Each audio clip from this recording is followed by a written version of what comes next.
आज्ञा 7-8 वर्ष तलर कथा मो बड़ ससुर सान ससुर आउ मो सासू बड़ सासू तांकर अस्थि विसर्जन करने लगी घर समस्त सदस्य जाइथिले गंगा गया।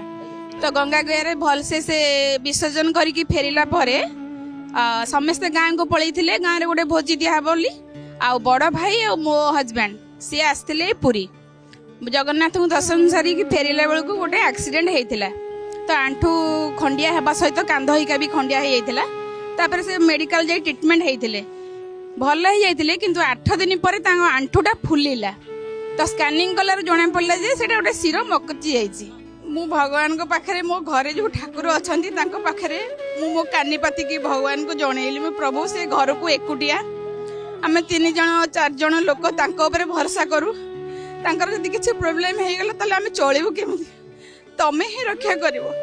तो से सीधा पळैथिले तांको काम ऊपर को मु 4-5 घंटा पर फोन कली। फोन कला पर बुझिली मु कहली तमे मेडिकल जाइथिलो ना नाई मु टिके रागिली मु कहली तम देहटा आगो ना कामटा आगो ना नाई मु जाइनी। मु कहली अच्छा आंठू देखिलो से आंठू देखिले आंठू रे आ किछि नाई स्वयं भगवान से आंठू रे से पुल्ला जाक सब नै जाइथिले।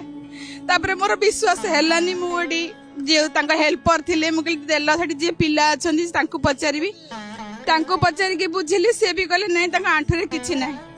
तापर मु से भगवान को जणैली प्रभु तुम छड़ा आउ कहारी नै तुमको पाइबा को हेले केवल भक्ति श्रद्धा आउ प्रेम दरकार।